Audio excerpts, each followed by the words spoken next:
Coast to Coast podcast brought to you by the Lines and Play Picks, coming to you from the West Coast. Josh Lander, joined as always by my counterpart on the East Coast, Nate Weitzer. A nice little article on playpicks.com for you guys tonight, a little small slate as we come back from this All-Star game. Hopefully you guys did listen to a couple of our picks in that All-Star game, as we did get the skills challenge right, the three-point contest right, etc. Felt pretty good about the MVP with Giannis as well. So really good All-Star game. Time to get back into it, Nate. Just a reminder real quick, if you do need a FanDuel or DraftKings account, head to fdpicks.com or dkpicks.com. For now, Nate, let's jump into that tiny little slate for tonight on, Wednesday, the 10th of March. Wednesday, March 10th, the NBA is back. Not exactly your premier billing games, but there'll be something to watch for us basketball junkies. We have the Grizzlies hosting the Wizards right now. Memphis is -3. They opened at -1.5, but have seen over 90% of the money so far. And the over is sitting at 237. That's actually risen about a half a point. Something to watch there. The Mavericks are hosting the Spurs in the other game. That opened at Mavs -5.5. It's now down to -4 in some places as people back the Spurs. And the total opened at 219.5, now around 223.5 most places. People like the over. We like the over. I'm not sure if we like it as it continues to rise. But Josh, I'll let you lead it off with the first game of the slate. What angle are you looking at with Memphis? Memphis, Washington. Yeah, I mean, all the numbers point to Memphis has kind of owned the Wizards lately. I know as far as the total goes, these are two really high-scoring teams, even though they're not that high up in the league in terms of offensive rating. They still put up a lot of points. I'm going to stay away from the total right now. I'm not really sure how these teams are going to come out, but I still do like, a lot of what Memphis is doing to be able to handle Washington. They were both pretty hot going into the end of the first half. But Memphis, they're 4-0 against the spread in their last four when they are the favorite. 7 of last 9 with that stat. So I really like them when they're expected to win against a team that they come out and play really hard. One thing I really like too is just how bad Washington is at rebounding the ball and how good Jonas Valanciunas is at rebounding the ball. So if you look at Jonas V in there, you can get either him a double-double plus the Memphis win at plus 118. That's a guarantee almost. He averages 11 boards on the season, 12 plus rebounds, just one more against a really poor rebounding Washington team. If you get 12 rebounds and a Memphis win for Jonas V there, you get plus 162 at FanDuel. So rather than even mess with a spread that's rising right now up to -3 for the Grizz, I'll just take the money line with a Jonas V guaranteed 12 boards, in my opinion. Yeah, I mean, you're right to preach caution taking a total. As we come out of the All-Star break, we've seen unpredictable things after long breaks, especially from these two teams lately. Memphis came out of their COVID break on fire, then fell off a cliff. Dallas came out of their deep freeze break, playing some really good defense. But Memphis lately, their last 6 have all gone under. They're number 1 in defensive rating. They're number 1 in three-point defense. They're only giving up 103. I do like the under at a small bet, and so I'm actually thinking about parlaying Memphis on the money line with that under, exerting their defensive will against the Wizards, which they did before the break for a 125-111 win. I mean, that would just barely get you under, but I think maybe we see a little more rust. I mean, as a basketball player, right, Josh? You haven't played in game action as a basketball player. Yeah. In game action in a while.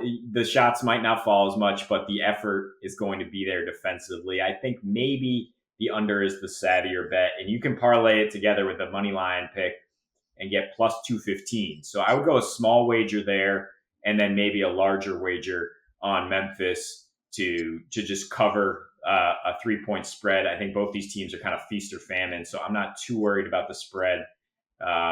Against a Washington team that is just 1-4 when they've had extra rest this season, not necessarily a team that you want to count on not showing some of that rust offensively.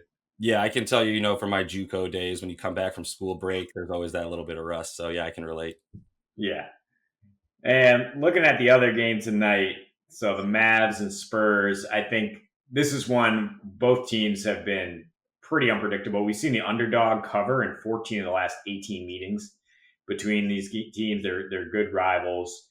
I'm not messing with the spread personally, especially with the Spurs. You really don't know.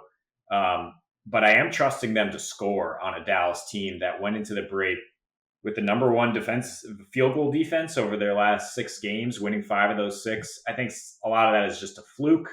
I think a lot of it is not facing a team that can execute at the level of the Spurs, who did shoot had the third best field goal mark in that span, shoot very well on the road as well. I think they can score. I think DeMar DeRozan in particular will eat, as he has 21 plus points and 3 straight at Dallas. So I like his props, and I like the game to stay close enough for this to get over. As long as the total's around 223, I feel comfortable with the over.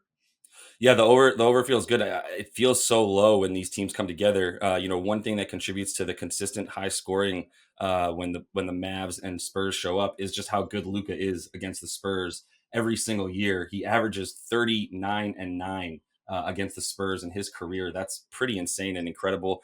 You often see these games go over for that reason. I do like the over. I feel like that 5.5 is a little bit big for two teams that play each other consistently and often keep it close, rarely blow each other out.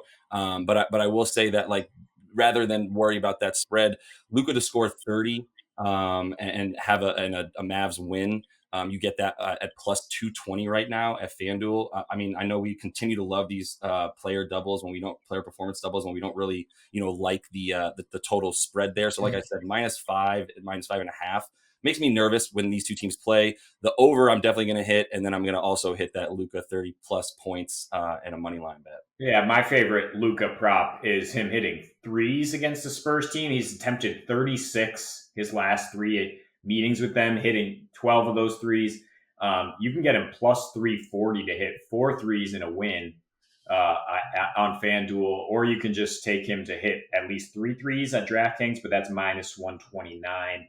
And a couple notes about the Spurs that could help their offense. They're getting Rudy Gay and Derek White back tonight from the COVID list, and Keldon Johnson should see his full slate of minutes after he was limited by conditioning heading into the break. Yep. I think that can only really help them score on a Dallas team that isn't great defensively still. Yep, and a few misleading stats with the Spurs. While they are in the top 10 right now in defensive rating, they give up a ton of threes. They are 26th in the league in terms of the amount of percentage points their opponent scores off three. Really, really bad there. So obviously we continue like Luka to who's been extremely efficient from three there. So only a couple of games here, Nate, but anybody you're looking at to insert into some DFS lineups tonight? Yeah, first we got, just looking at a couple more props. Ja Morant scored 35 plus in 2 games before the break, including one against the Wizards. You can get him over 37.5 points, rebounds, assists at even money. I like even better his just over 12.5 rebounds, assists at -120 against a Wizards team that's bad at rebounding and gives up plenty of assists. And in that Spurs game, yeah, we mentioned DeRozan, we mentioned Doncic going over. Also consider DeJounte Murray, despite the return of Derek White. I think he continues to put up assist numbers. You can go over 4.5 assists for him. And then, yeah, the DFS, I'm looking at position by position on such a short slate. Luka is now a small forward at FanDuel. So I would definitely try to pay up for him and then mix and match either Kyle Anderson or Keldon Johnson for some value. At point guard, Derek White and Jalen Brunson are some nice cheap options to help you afford that. I would go DeMar DeRozan and one of the Grizzlies, Dylan Brooks or Melton your mouth there. And then Brandon Clark, Maxi Kleber, probably a little more efficient than Kristaps Porzingis in terms of their price point, so that you can afford the only center really worth playing tonight, Jonas Valanciunas. Very short slate. Those are your options. Yeah, I'm definitely going to pump Shake there, Melton. He had 20 last time he came off the bench against the Wiz. He's done that twice now in the recent 2 weeks before the break. So D'Anthony Melton. That's not Shake Milton, excuse me, D'Anthony Melton, correct? Always mix those guys up. At any rate, Nate, we will be having some fun tonight playing DFS head-to-head and then watching these games. Make sure you guys are liked and subscribed. Jump in those comments. Let us know who you guys got tonight as well. We're having fun hanging out with you guys there. And we'll be back again tomorrow with a much bigger slate and hopefully a gift card giveaway coming this week as well. So talk to you guys then, and happy betting.